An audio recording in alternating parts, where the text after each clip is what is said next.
And as promised, we're here today with Paula Friedman and Lynn Jones from the Brookline Neighborhood Alliance, the BNA. Paula and Sean, thanks for being on the show today. Thank you, Tommy. We're on Zoom. We've got two guests, and so it's going to be a little jumbly. It's COVID. We roll with it. We're going to have a good time. And I want to start, why don't we start by telling folks, what is the BNA? What is the BNA all about? I'd like to refer to the BNA as an association of associations. In reality, BNA is an umbrella organization that coordinates activities between and among different neighborhood associations, including, for example, the South Brookline Neighborhood Association, the North Brookline Neighborhood Association, Fisher Hill, Chestnut Hill, Aspinwall Hill, just to name a few. And just a quick follow-up to that, does everyone in Brookline live in a neighborhood association and exactly one neighborhood association? The number of neighborhood associations varies from time to time, depending on the leadership available in the organization, the interest in the neighborhood to be engaged in neighborhood activities, and any particular issues that may be affecting particular neighborhood associations. So there are certain geographic areas, and they are available on our website, which is a little in need of updating, but the basic concept is there, and people don't belong to more than one. And so how did the BNA get started? Back in the late 1990s, the League of Women Voters of Brookline had a major discussion called Future Search about the future of Brookline. And it covered a lot of ground, and the League really did a great job. And one of the conclusions was that there should be some kind of alliance to bring together Brookline's neighborhood associations. And that was really the impetus for the BNA. Some people who were involved in that process, as well as people who were involved in neighborhoods, basically sat down in the Martin Luther King room, I think, at Brookline High School, and wrote the bylaws about 20 years ago. And we've been active ever since. So what are the goals of this umbrella organization of the BNA?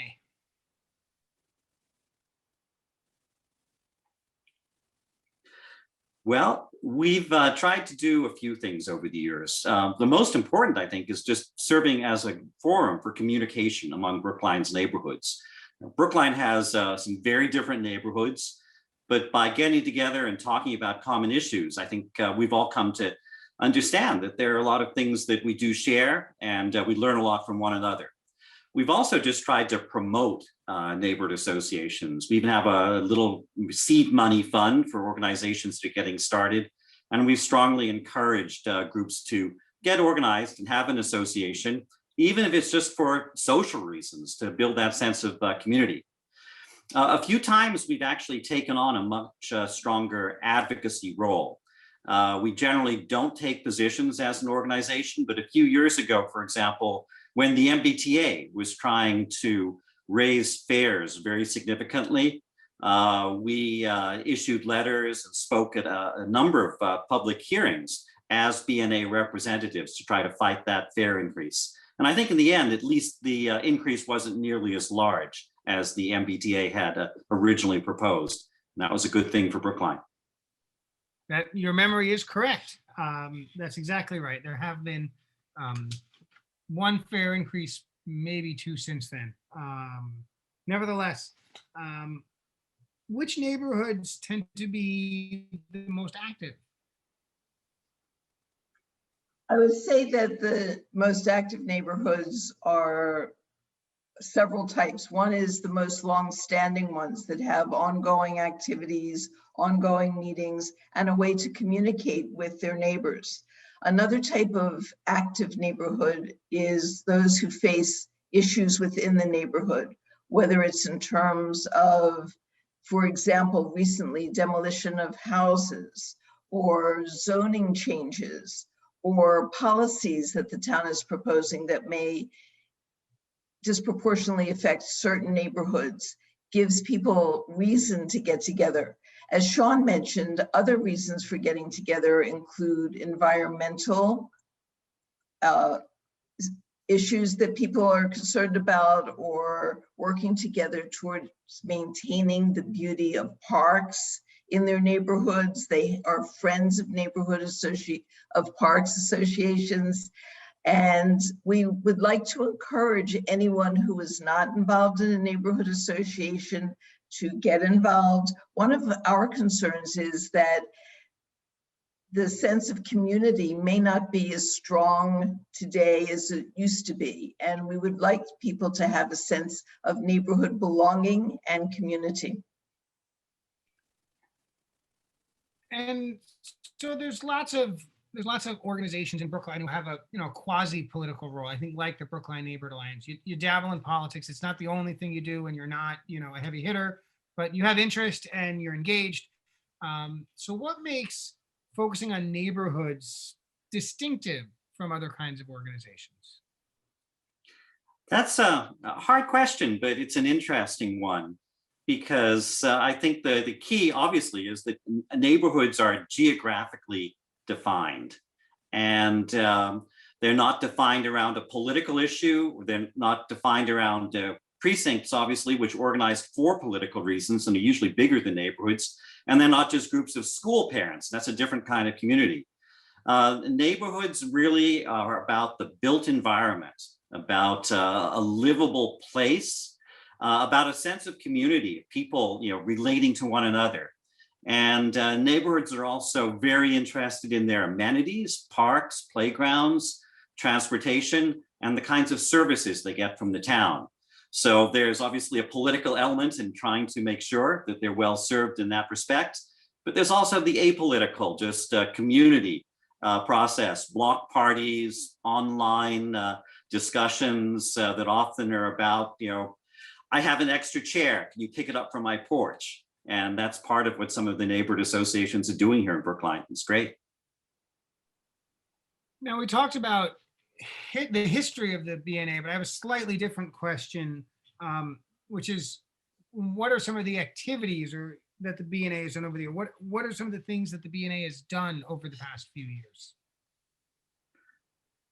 Recently, we have done some townwide forums, issues that concern people all over town.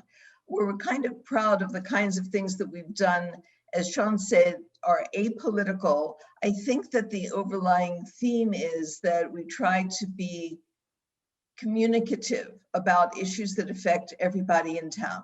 So for example, we had a session called Who You Gonna Call?, which helped people understand if there was an issue that they needed addressed within town, how to find out the department or the individual responsible. So it was like based on a Ghostbusters theme, but very successful. Another one was a conversation with the police chief.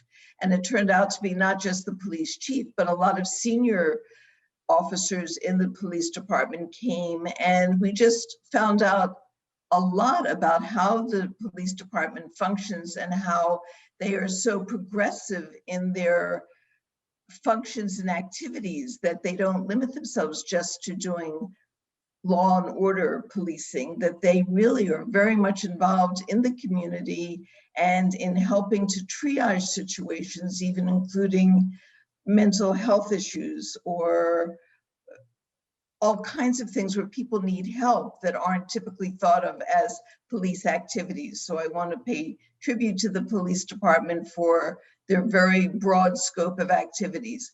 Other kinds of things we've done in the past include having done warrant article reviews before town meeting, and also coordinating all the activities for townwide candidates to come and give presentations and answer some questions. We did this in conjunction, and we are proud to say, with the League of Women Voters and the Town Meeting Member Association. But we did take the lead in coordinating and doing the planning and implementation of those activities. More recently, we have focused on doing forums, information sharing with the whole town, not just with the neighborhood associations. And some of the activities we are considering are preservation in the town. What is that about? What are zoning issues, zoning changes that are being proposed? And we always are looking for other activities that people are interested in. So on behalf of the BNA, I would like to say, if people are interested in finding out more about a particular issue or having something addressed, please let us know, because we would be happy to try to coordinate things that are topical and of interest to the community. If I could just add to that, it's not a meeting, but we have a very active email list that we use to communicate information about events all around Brookline, particularly neighborhood-related events. And because a lot of the people on it aren't town meeting members, it reaches a very broad audience compared to the Town Meeting Members Association listserv. Another meeting we have every year, although sadly not recently due to COVID-19, is our annual meeting, at which we get together all of the neighborhood representatives, members of the public, and have some fascinating speakers. Local artist Janet Eckelman told us about the fantastic art installations she has done around the world. It made us all wish we had some more public art here in Brookline. And then a few years ago, we had Mel King come and speak about community organizing. And the genius of Mel King's presentation is that he didn't do much, but he made us do all the work. So I think that probably shows just how successful he is at, or was at organizing. And not too long ago, we had a very interesting speech by a historian, Ronald Dale Carr, summing up his most recent book about Brookline. It was fascinating because it showed that the more things change, the more they stay the same. Brookline politics was about developers and lawyers getting involved to battle over the level of density in the town. And that was in the 19th century. So some things are remarkably continuous here in Brookline. Just to add to what Sean said, one of our main functions is communication. And we do have an extensive listserv, and we try to inform when there are things, and I want to be very clear, that are apolitical, but that affect the town or neighborhoods. We try to get the word out. And we also welcome input from neighborhoods and from organizations about information that they would like shared town-wide. And we think that is one of our main functions and one that we are proud to serve. So it sounds like the BNA is doing a lot of things, sort of ebbing and flowing as needs are there and as opportunities are there. I know one of the things that the Brookline Neighborhood Alliance has done over the years is recognize members of the community who have contributed to some of the goals and missions that are aligned with the BNA. Can you tell us a little bit about the awards? Yeah, that's something we do every year at the annual meeting. And it's amazing how many incredible people there are here in Brookline and groups who've contributed to the life of the community and basically made Brookline a much better place to live. It's probably getting close to 30 or 40, maybe even 50 people and groups who we've recognized over the years. Some of them have been leaders within neighborhoods, people like the late Pawnee Katz, who were great neighborhood advocates, people like John Bassett. We've also recognized some of the businesses that really have been important in Brookline and have actually contributed a lot to the community. Dana Brigham of Brookline Booksmith, as well as the late Ethel Weiss, who was famous at Irving's shop in Coolidge Corner for decades and decades, a community presence. There are also some pretty remarkable groups, including neighborhood associations, but not limited to them. We've recently recognized Hidden Brookline, a group that has really been very active in drawing attention to the often unknown history of Black residents of Brookline, going all the way back to the American Revolution and before. And we recognize many neighborhood associations from, say, for example, High Street Hill Neighborhood Association and the work it did on as getting the Friends of Leverett Pond going and really working to preserve Olmsted Park. We've also recognized people who serve in town government who've made a difference in Brookline. For example, Aaron Shute Galentine, who for many years did a fantastic job as Director of Parks and Open Space and recently became the Commissioner of Public Works here in Brookline. And Kara Bruton in the Planning and Community Development Department, who's spoken at many BNA meetings and has always been a great person to work with when it comes to community development, economic development, and planning here in Brookline. But the bottom line is a lot of these people do great things. Some of them are known, but don't get the recognition that they really deserve. Others are completely unsung heroes. And we try to give them an award and encourage them to keep doing the great things they're doing for Brookline. And I know we're cognizant of time, so you cropped the list short. Some of my friends have gotten awards that you didn't mention, like Linda Olson-Pelkey and David Lashinsky. So it's absolutely a great part of it. And, it's not as if folks are out doing great work in the community to win the trophy, but it's nice to win the trophy once in a while, right? It's nice to remind folks that other people are doing great things and it's worth celebrating them. What's BNA got planned for the future? What happens next? We would like to continue our new direction of offering forums. It would be great to, for example, have an interview with the new Director of the Department of Public Health, the Commissioner of the Department of Public Works, Aaron Shute Galentine, or Dr. Swanee Jett, our Commissioner of Public Health. Especially in this time of COVID, there is so much activity going on in his department that his time has been very limited, but we would love to have him come and speak to the public and perhaps answer some questions and tell us about the direction of his department. We would welcome, as I said earlier, opportunities if people are interested in a topic. We don't know all the things that people might be interested in, but transportation, for example, is something that affects the entire town in various ways, and we would like to have a forum perhaps on that topic.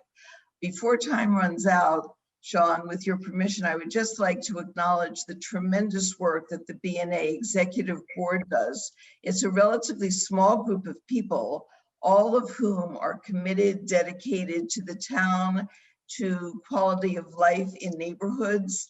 And I won't be able to mention all their names, so I'm not going to mention any names except to say that we are very grateful for the amount of time and dedication that each and every one of them has committed to the BNA, and to Sean for his leadership. And I want to extend greetings on behalf of my co-chair, Dan Saltzman, who was unable to be here this evening, but provides tremendous leadership, guidance, and direction to all of us and contributes in so many ways to the town. If I could just add one thing to that, it's great, as Paula has done, to acknowledge the people who have been involved, but that doesn't mean there's no opportunity for more people to get involved. Being part of the BNA really educated me about how the town worked, and for people who are just starting out, trying to figure out how to make Brookline better or just to get involved in their own neighborhood and its activities, the BNA is a great avenue, and we welcome their participation at the board, at our meetings, and otherwise, as we come out of the pandemic and can get back to having real live meetings with cookies instead of Zoom sessions. I miss the cookies. One of the things I've been wondering about, look, obviously neighborhoods predate the BNA as an organizational structure. And frankly, neighborhoods predate almost all technology. But recently, certainly it's the case that people use social media and online presence to have neighborhood conversations, right? Facebook. There's several Facebook pages that relate to the town of Brookline and whether or not it's subdivided into neighbors. I'm sure there are neighborhood Facebook pages as well, which may or may not overlap with BNA maps. How does interaction like Facebook relate to BNA, if at all? And maybe how might that change in the future? Well, I will point out, you mentioned online interactions. I think the Quarry Hill Neighborhood Association just the other night had a community meeting entirely online, and that's one of the things that probably will continue to happen even as we come out of the pandemic.